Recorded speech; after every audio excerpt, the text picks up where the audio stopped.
보내셨습니까? 11월 23일 수요일 새벽기도의 찬송가는 27장 빛나고 높은 보좌와입니다. 함께 읽으실 말씀은 요한계시록 21장 9절에서 21절의 말씀입니다.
사도신경으로 신앙 고백하심으로 새벽기도에 시작하겠습니다.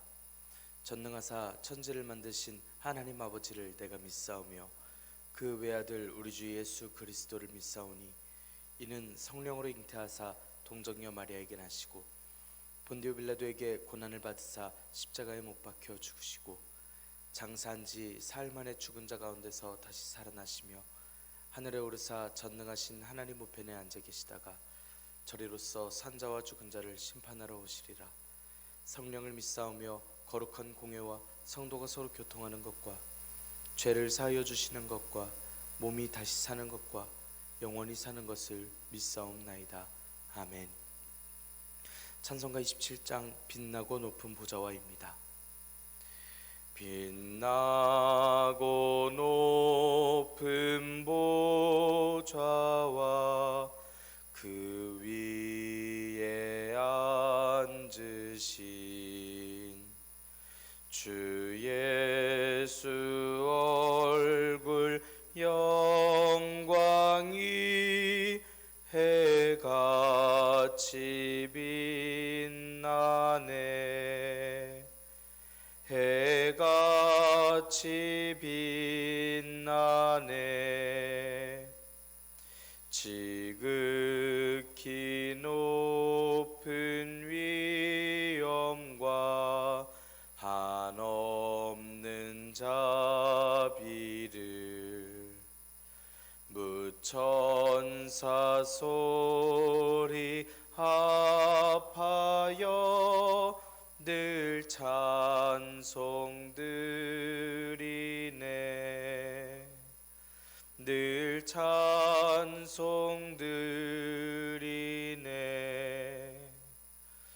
영죽을 나를 살리려 그 영광 떠나서 그 부끄러운 십자가 날 위해 지셨네. 날 위해 지셨네. 나 이제 생명 있음은 주님의 은혜요. 저 사망 권세 이기니 큰 기쁨 넘치네. 큰 기쁨 넘치네. 주님의 보좌 있는데 전한 몸 이르러 그 영광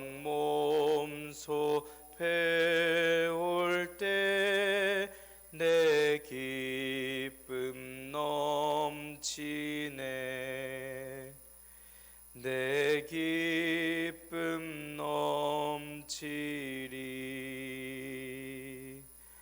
아멘.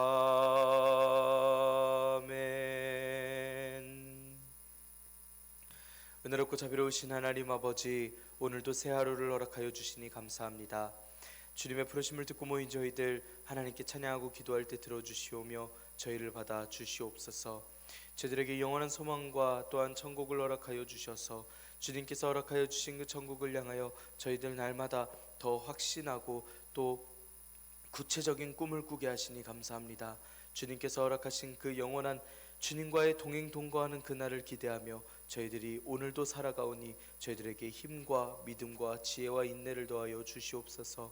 주님, 이 시간 주님께서 주신 말씀을 읽습니다. 말씀을 읽을 때 지혜를 허락하여 주시며 말씀을 깨닫게 하여 주시옵소서. 그리하여 주님 말씀에 영원히 순종하여 주님께서 기뻐하시는 그 길을 저희들 영원히 걸을 수 있도록, 주님께서 허락하신 이 소망을 향하여 걸을 수 있도록 주님 인도하여 주시옵소서. 이 모든 말씀 우리 주 예수 그리스도의 이름으로 기도드리옵나이다. 아멘. 요한계시록 21장 9절에서 21절의 말씀입니다. 7 대접을 가지고 마지막 7 재앙을 담은 7 천사 중 하나가 나와서 내게 말하여 이르되, 이리 오라. 내가 신부 곧 어린 양의 아내를 내게 보이리라 하고 성령으로 나를 데리고 크고 높은 산으로 올라가 하나님께로부터 하늘에서 내려오는 거룩한 성 예루살렘을 보이니 하나님의 영광이 있어 그 성의 빛이 지극히 귀한 보석 같고 벽옥과 수정같이 맑더라. 크고 높은 성곽이 있고 12문이 있는데 문에 12 천사가 있고 그 문들 위에 이름을 썼으니 이스라엘 자손 12 지파의 이름이 있으리라. 동쪽의 세문, 북쪽의 세문, 남쪽의 세문, 서쪽의 세문이니 그 성의 성곽에는 12 기초석이 있고 그 위에는 어린 양의 12 사도의 12 이름이 있더라. 내게 말하는 자가 그 성과 그 문들과 성곽을 측량하려고 금 갈대자를 가졌더라. 그 성은 네모가 반듯하여 길이와 너비가 같은지라. 그 갈대자로 그 성을 측량하니 12,000 스타디온이요 길이와 너비가 높이가 같더라. 그 성곽을 측량함에 144 규빗이니 사람의 측량 곧 천사의 측량이라. 그 성곽은 벽옥으로 쌓였고 그 성은 정금인데 맑은 유리 같더라.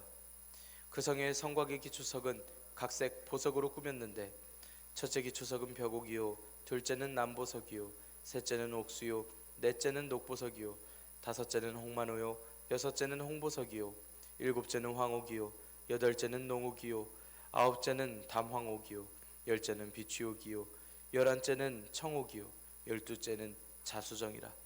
그 12문은 12 진주니 각 문마다 한 개의 진주로 되어 있고 성의 길은 맑은 유리 같은 정금이더라. 아멘. 오늘도 하나님께서 예배 자리에 함께 하시는 여러분들에게 크신 은혜와 평강을 내려주시기를 원합니다. 함께 요한계시록의 말씀을 읽고 있습니다. 하나님께서는 요한 사도에게 말씀을 통하여서 환상을 통하여서 소아시아 7 교회가 당하는 어려움과 핍박 속에서 믿음을 가질 수 있도록 믿음과 또한 핍박과 그 모든 상황들 중에 이겨내도록 이기는 자들 될 수 있도록 책망하시고 권면하시고 위로하시는 말씀을 허락하여 주십니다. 그렇게 예수님께서 7 교회를 거니시는 말씀, 7 교회의 사도들을 붙드시는 말씀, 그리고 하늘의 모습들과 7인, 7나팔, 7 대접의 모습들로서 심판하시는 말씀들, 그리고 이 땅에 악한 세력들이 어떻게 멸망해 가는지, 또 이 땅에 증인들과 같은 모든 교회들의 훗날이 어떻게 될 것인지 자세하게 알려주십니다. 계시록 21장에서는 새하늘과 새 땅 그리고 새 예루살렘에 대한 말씀을 합니다. 이 모든 종말은 아마겟돈 전쟁과 그 결과에 따라서 생긴 결과처럼 말씀을 하고 있는데, 결국은 성경의 모든 말씀을 통틀어서 하나님께서 하시고 싶으셨던 사랑하는 하나님과의 백성과의 동행을, 그 언약을 이루어 주심을 볼 수 있는 말씀들입니다. 바로를 심판하셔서 애굽에서 이스라엘을 건지셨듯이 열왕기의 말씀에 악한 왕들과 악한 세력들을 심판하셔서 죄악에서 북이스라엘과 남유다를 건지셨듯이 그리스도 예수님께서는 죄와 사망의 권세, 모든 악한 권세를 쇠몽둥이로 질그릇을 부숴버리듯이 다스리시며 심판하셔서 또 다시 한번 최후의 하나님의 백성을 건지실 것을 알려주십니다. 요한사도는 천사를 보고 천사의 말을 듣는 말씀을 전하고 있습니다. 오늘 말씀을 통하여 하나님께서 알려주신 최후의 심판의 모습, 최후의 마지막 날에 하나님께서 허락하여 주신 새하늘과 새 땅, 새 예루살렘 성의 모습이 조금 더 구체적이게 우리들에게 읽혀지고 보여지며 우리에게 확신난 소망이 되기를 간절히 소망합니다. 9절의 말씀 함께 읽겠습니다. 7 대접을 가지고 마지막 7 재앙을 담은 7 천사 중 하나가 나와서 내게 말하여 이르되 이리 오라, 내가 신부 곧 어린 양의 아내를 내게 보이리라 하고, 계시록 17장 1절에서 봤던 7 대접을 가진 7 천사 중 하나가 와서 큰 음녀가 심판받는 것을 보여주겠다 한 일이 있었습니다. 그와 아주 똑같은 말투로서 이번에는 신부 곧 어린 양의 아내를 보여주겠다라고 이야기합니다. 신부와 아내는 완전한 하나님의 백성, 즉 승리한 교회를 상징하여 이야기합니다. 그 당시에 결혼 풍습을 말씀을 드리자면 신부는 결혼하기 직전에 신랑의 상대를 가리켜 이야기하고 아내는 결혼한 후에 남편의 상대를 뜻합니다. 이 천사가 자신 있게 신부 곧 어린 양의 아내, 마치 신부는 어린 양의 아내라고 아주 단호하게 이야기하는 말투로서 이야기합니다. 미리 신부가 되었다고 하여도 아내가 되기까지 무슨 일이 있을 줄 알고 이렇게까지 확신하게 이야기하는지 생각해 볼 수 있습니다. 이제 최후의 때이기 때문에 이 말씀이 너무나 자연스럽고 확실한 말씀이 됩니다. 성령님께서 요한사도를 이끄십니다. 10절의 말씀 함께 읽겠습니다. 성령으로 나를 데리고 크고 높은 산으로 올라가 하나님께로부터 하늘에서 내려오는 거룩한 성 예루살렘을 보이니. 천사의 말에 따라 성령님께서 요한사도에게 환상을 보여주십니다. 성령님께서는 크고 높은 산으로 올려 보내주십니다. 천사가 음녀를 보여주겠다고 하였을 때는 성령님께서 광야로 이끄시는 환상을 요한사도가 보았었습니다. 요한사도가 이번에 오르게 된 산은 크고 높은 산이었습니다. 원어대로는 그 높은 산 중에서도 꼭대기라고 쓰여 있습니다. 한번 요한사도가 봤던 환상을 상상해 보았으면 좋겠습니다. 음녀 바벨론을 보이시겠다고 하였을 땐 하늘에서 떨어진 용이 있을 곳이 땅입니다.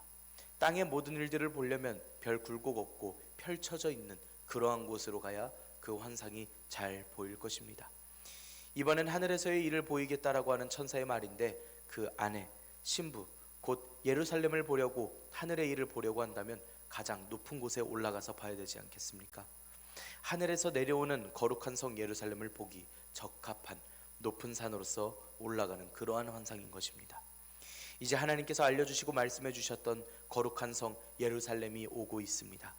이건 21장 2절에서도 말씀하였던 그 새 예루살렘 성이 맞습니다. 2절에서 있었던 일을 조금 더 구체적이게 말씀하고 있습니다. 요한사도는 예루살렘 성을 구체적이게 쳐다보면서 묘사하는 모습을 알려주고 있습니다. 11절에서 13절의 말씀입니다. 하나님의 영광이 있어 그 성의 빛이 지극히 귀한 보석 같고 벽옥과 수정같이 맑더라. 크고 높은 성곽이 있고 12문이 있는데 문에 12천사가 있고 그 문들 위에 이름을 썼으니 이스라엘 자손 12지파의 이름들이라. 동쪽의 세 문, 북쪽의 세 문, 남쪽의 세 문, 서쪽의 세 문이니. 11절부터 14절까지 이어지는 말씀에는 하늘에서 내려오는 새 예루살렘 성의 아름다운 모습들과 12문과 12기초석을 말씀합니다. 특히 눈에 보이는 듯한 새 예루살렘을 묘사하고 있는 이 말씀은 환상을 직접 본 요한사도도 말씀을 듣고 있는 7교회도 기대하고 소망하는 큰 기쁨을 누리게 하는 그러한 모습을 뽐내고 있습니다. 그 성의 빛은 포스테르라는 원어를 써서 스스로 빛을 발하는 것이 아니라 빛이 반사되는 듯한 그러한 빛입니다. 즉 하나님의 영광으로 말미암아 빛을 내고 있는 모습입니다. 또 말씀에서는 그 빛나는 빛이 보석, 벽옥, 수정으로서 비유되고 있습니다. 원어와 의미를 조금 더 담아서 다시 한번 원어로 읽어보자면 귀한 보석과 같고 수정처럼 맑은 벽옥과 같았다라는 말씀입니다. 그리고 12절에 새 예루살렘의 성곽을 말씀합니다. 크고 높은 성곽이라 말씀합니다. 이 성곽은 앞으로 더 자세히 묘사가 될 것입니다. 이 거룩한 성 예루살렘의 규모는 16절 17절에 가서 말씀을 합니다. 자세히 말해보자면 크고 높은 곳이라 할 만한 곳은 아닙니다. 하지만 이 성곽을 크고 높다라고 표현함으로써 이 하나님의 도시, 하나님의 거룩한 예루살렘이 얼마나 견고해 보이는지 그러한 말씀을 하고 있습니다. 그렇다면 요한 사도가 과장해서 이야기하고 있는 건가 하고 요한 사도의 지금 표현을 웃기게 생각할 수도 있는데, 그러면 어떻겠습니까? 요한 사도가 지금 환상 중에 보고 느끼고 있는 감정은 이전의 것들은 전부 다 없어지고 이제는 하나님께서 주신 새 하늘과 새 땅, 새 예루살렘밖에 남아있지 않은 상황입니다. 예루살렘의 성의 성곽에는 12문이 있습니다. 13절의 말씀에는 동서남북 각각 3문씩 이 12문이 배치되어 있는 모습을 볼 수 있습니다. 24절에 보면 땅의 왕들이 자기 영광을 가지고 이 문을 통해서 들어오는데 그 문은 항상 열려 있습니다. 그럼 이 문은 보통 전쟁에서 생각되는 성곽의 문처럼 든든한 방어나 적대 세력을 경계하기 위해 만들어진 문이 아닌 그저 출입문이라는 것을 알 수 있습니다. 이 문들에는 12천사가 서 있습니다. 이들은 12개의 문을 각각 지키고 있는 하나님의 천사들입니다. 이들도 딱히 악한 이들과 싸우기 위해 서 있는 천사들 같지는 않습니다. 악한 이들은 이미 둘째 사망에 이르렀기 때문입니다. 불못에 던져졌기 때문입니다. 그러면 이들은 하나님의 성에 들어오지 않고 밖에서 왜 서 있느냐? 이는 거룩한 도시 예루살렘에 아무나 들어가는 게 아니라는 것을 알려주는 듯, 그 성 밖을 지키고 있는 이들이 있는 듯 알려주고 있는 말씀입니다.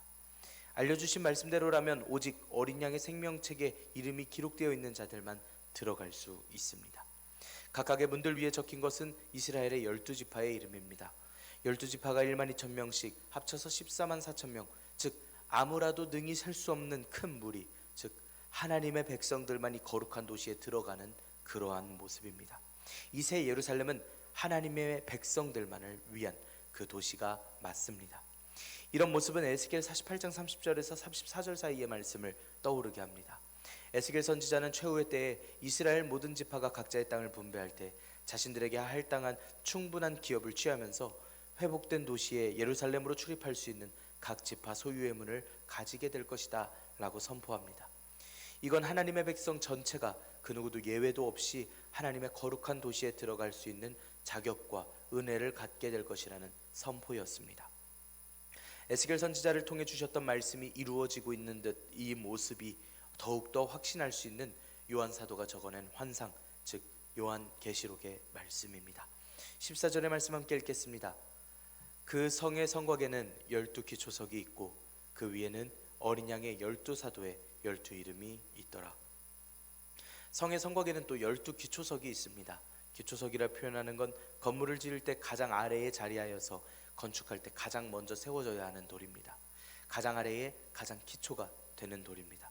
그런데 이 기초석이 12개의 돌로 이루어졌다 말씀을 합니다. 그리고 그 위에는 어린 양의 12사도들의 이름이 있습니다. 에베소서 2장 20절의 말씀입니다. 너희는 사도들과 선지자들의 터 위에 세우심을 입은 자라.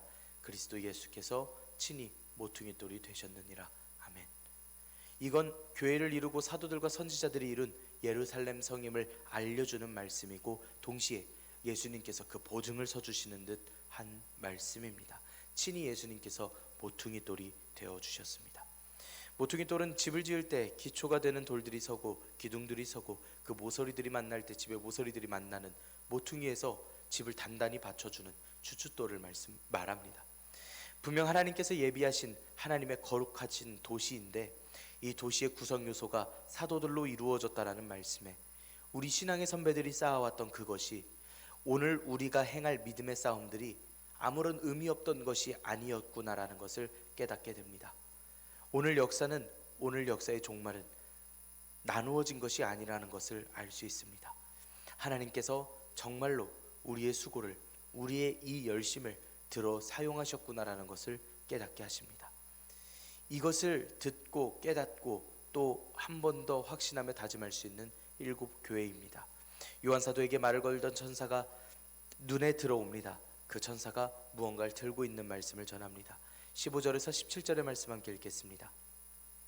내게 말하는 자가 그 성과 그 문들과 성곽을 측량하려고 금 갈대자를 가졌더라. 그 성은 네모가 반듯하여 길이와 너비가 같은지라. 그 갈대자로 그 성을 측량하니 12,000 스타디온이요 길이와 높이가 같더라. 그 성곽을 측량함에 144규빗이니 사람의 측량 곧 천사의 측량이라. 말씀에서는 금 갈대라고 표현합니다. 갈대는 메테르라는 원어를 써서 측량할 때 쓰는 도구, 즉 자 같은 도구입니다. 금으로 만들어진 측량하는 막대기라는 뜻입니다. 이 천사가 이 금 갈대 자를 들고 있는 건 성과 성곽과 성문을 측량하기 위함입니다. 이 말씀은 계시록 11장에서 성전 바깥마당은 측량하지 말고 그냥 두라 라고 하였던 말씀과 정반대의 말씀입니다.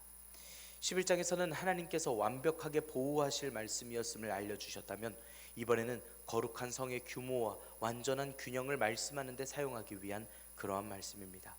천사가 성을 재봅니다. 성은 네모 반듯하였습니다. 길이와 너비와 높이까지 같습니다. 그런데 이 도시는 천사가 측량했을 때 그 단위가 12,000 스타디온으로서 다 같았습니다. 12,000 스타디온은 1스타디온이 600피트 약 180m 정도고 곱해보면 2160km 정도의 길이입니다. 한라산에서 백두산까지가 1400km 정도라고 하는데 그것보다 700km를 더 가야 하니 아주 큰 단위가 되겠습니다. 그 길이로 길이와 넓이와 높이가 다 똑같은 도시입니다.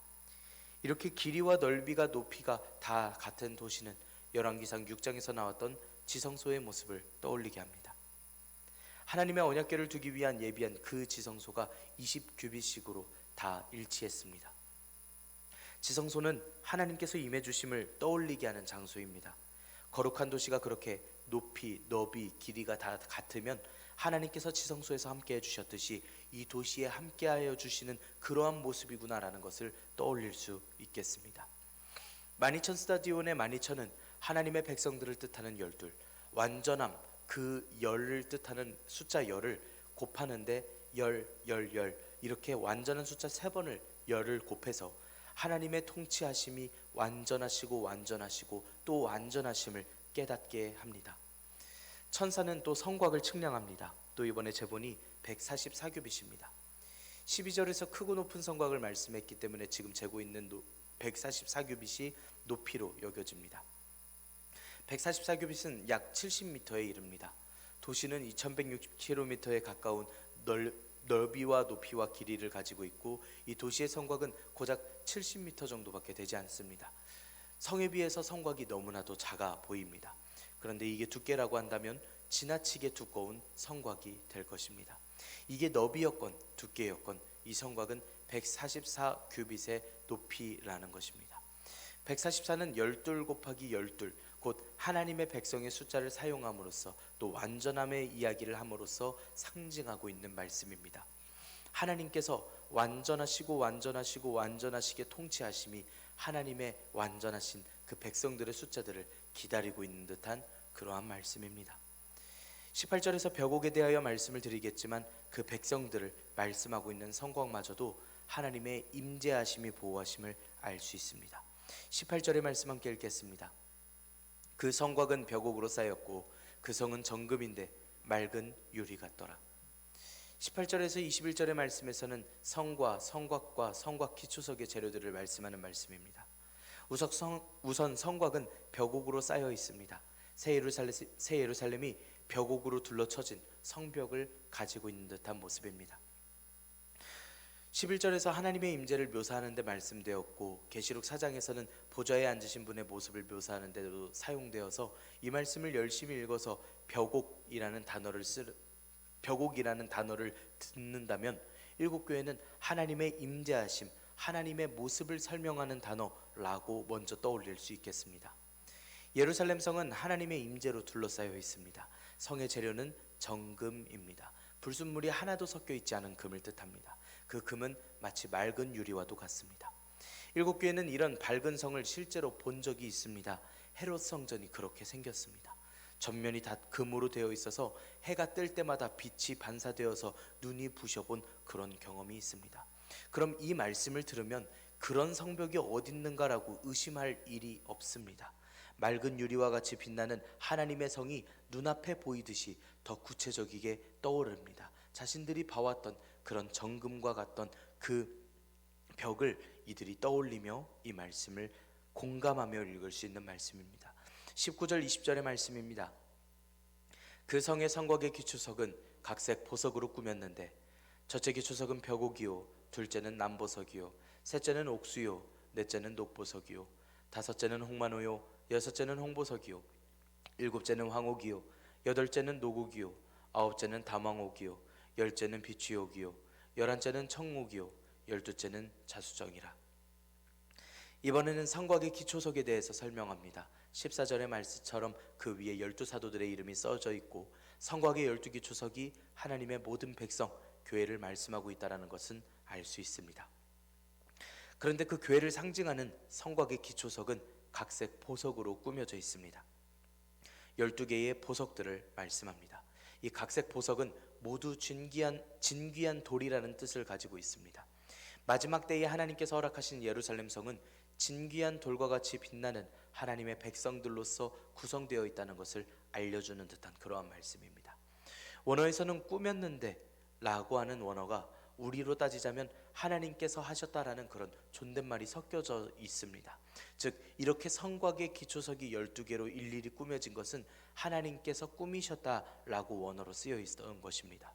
새 예루살렘은 신부가 남편을 위하여서 단장한 것 같이 아름다운데 이 단장한 것을 하나님께서 친히 하셨다라는 뜻입니다. 벽옥이 그 보석의 첫 번째 등장함으로써 새 예루살렘은 하나님의 영광과 임재로 충만한 곳임을 일러 주십니다.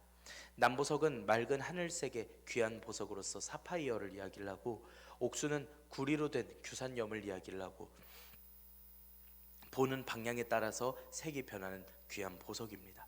또 녹보석은 하나님의 보좌에 둘린 무지개를 묘사할 때 쓰였던 녹보석이고 에메랄드를 이야기를 합니다. 홍만호는 붉은색과 흰색의 줄무늬를 띤 보석을 이야기를 하고 홍옥 혹은 루비라고 부르는 그러한 보석입니다. 황옥은 황금이라는 뜻을 가진 원어이고 노곡은 바다색의 푸른 빛을 내는 보석입니다. 담황옥은 토파즈라고 부르는 보석입니다. 비취옥은 황금 나뭇잎이라는 뜻을 가진 나뭇잎색의 녹색의 보석입니다. 청옥은 히아신스 꽃의 색을 지닌 보라색을 띠고 있는 보석입니다. 그리고 마지막 자수정은 당시 이 보석을 지니고 있으면 술을 깨게 한다라는 그러한 이야기가 있을 정도로 신기한 보석입니다. 이 또한 귀한 보석입니다. 왜 새벽기도 때 갑자기 이렇게 구경도 못 해본 보석을 이렇게까지 설명을 드렸냐 하면요, 이는 모두 하나님께서 단장하여 주신, 하나님께서 하나님의 백성들을 위해 예비하신, 하나님께서 친히 꾸며놓으신 하나님의 선물을 이야기하고 있기 때문입니다. 하나님의 사랑이고 새 예루살렘을 향하신, 하나님의 백성들을 향하신 하나님의 마음입니다. 세상에서 하나님의 명령에 순종하여 말씀을 잘 전하고 끝까지 견뎌서 이긴 자들 된 저 순교한 영혼들이 모이는, 저 순교한 영혼들로 구성된 새 예루살렘 성을 직접 단장하여 주신 하나님의 그 손길을 느끼셨으면 좋겠어서 이렇게 보석의 이름들을 다 설명드렸습니다. 에스겔 28장 13절에서나 대제사장의 복장 중에는 이런 보석들을 볼 수가 있습니다. 보석의 의미들을 부여하여서 혹은 에스겔에서 말씀한 에덴 동산의 일들을 떠올리게 하시며 하늘과 땅을 만드시고 이스라엘을 부르시고 구원하시는 하나님의 역사를 알게 하시는 약속의 이루심들을 이 보석의 말씀들을 통하여서도 생각해 볼 수 있는 그러한 말씀입니다. 이 모든 것을 하나님께서 친히 단장하여 주셨음을 말씀합니다. 21절의 말씀 함께 읽겠습니다. 그 12문은 12진주니 각 문마다 한 개의 진주로 되어 있고 성의 길은 맑은 유리 같은 정금이더라.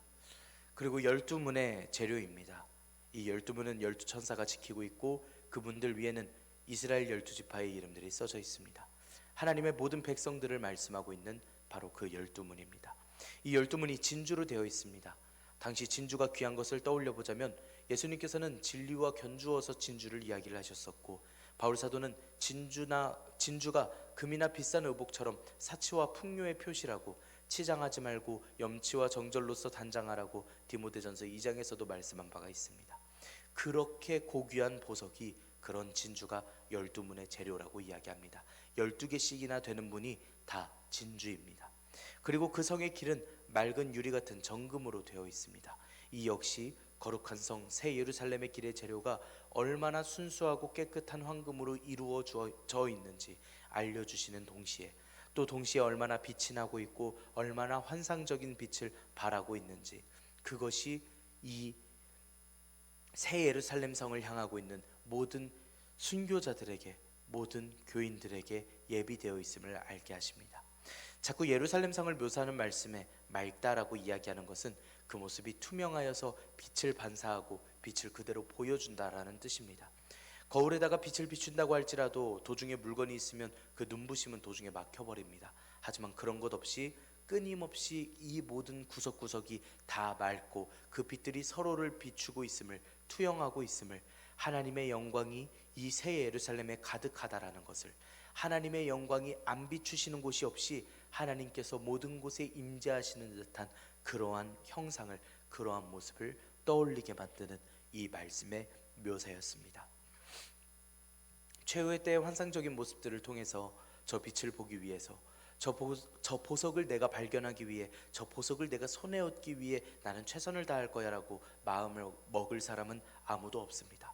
당장 지금 살아가는데 잘 살아야지, 저 뒷일을 도모하면서 지금 당장 고통을 겪을 사람은 없기 때문입니다. 하지만 이 고통의 끝에, 이 진리를 지켜서 싸운 끝에 이 모든 것을 알고 계시고 위로하시고 준비하여 주셨고, 이 억울함을 갚아주실 분께서, 하나님께서 직접 단장하여 주신, 신랑께서 누구신지를 알고 계시는 일곱 교회는 천사가 확언해서 신부가 아내가 될 것이 맞다라고 이야기를 하고 있는 이 확신찬 이야기에 더욱더 확신한 믿음과 각오를 다지며 이제 신랑에게로 나아가야겠다 마음을 다짐할 수 있는 일곱 교회의 마음을 떠올려 볼 수 있습니다. 믿음을 지킨다는 것은 쉽지 않습니다. 그저 상급만 바라보면서 훗날에 있는 빛나는 것을 바라보면서 갈 만한 길이 아닐 수도 있겠습니다. 동행하시며 임재하여 주시는 하나님의 영광을 삶 중에 느끼고 또 우리가 고백하고 있기 때문에, 이게 감사하기 때문에 하나님의 영광을 우리가 떠날 수 없고 우리는 오늘도 꿋꿋이 살아갈 수 있으며, 이 말씀이 우리에게 현실로 다가오고 우리가 끝까지 이기는 자 되기를 또 간절히 소망하며 나아갈 수 있게 됩니다. 계시록 말씀이 이제 막바지를 향해 치닫고 있습니다. 점점 더 고통과는 동떨어져가는 말씀들만 나오고 있지만 우리는 계시록의 말씀을 듣고 열심히 읽고 있기 때문에 알고 있습니다. 이 모든 것은 그 당시에 소아시아의 일곱 교회 혹은 요한 사도에게만 들려주신 내용이 아니라 오늘날 우리의 삶에서도, 우리의 교회에서도, 우리 각각의 삶에서도 경험한 아픔과 눈물들, 어려움들을 예수님께서 알고 계시고 일곱 교회의 사자들을 붙드셨듯이 우리를 붙들고 계시는 말씀이며, 우리 또한 위안과 담대함을 허락하여 주시며 오늘 하루를 살아갈 수 있게 하시는 그 말씀임을 우리가 알고 있습니다.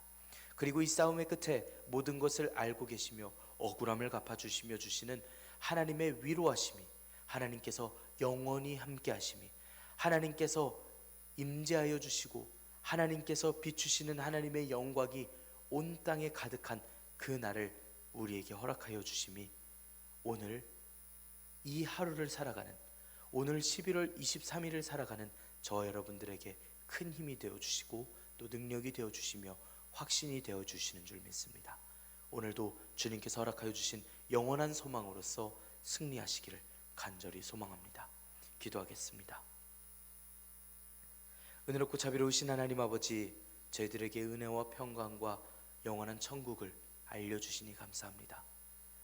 처음이자 마지막이 되어주셔서 이 세상에 열심히 살며 하나님께 소망을 두고 살아가게 하는 저희들에게 주님의 이름을 알려주시니 감사합니다. 또한 주님께서 직접 단장하여 주신, 천사가 확신하여서 하나님께서 명하신 저희들의 마지막 날을 깨닫게 하시니 감사합니다.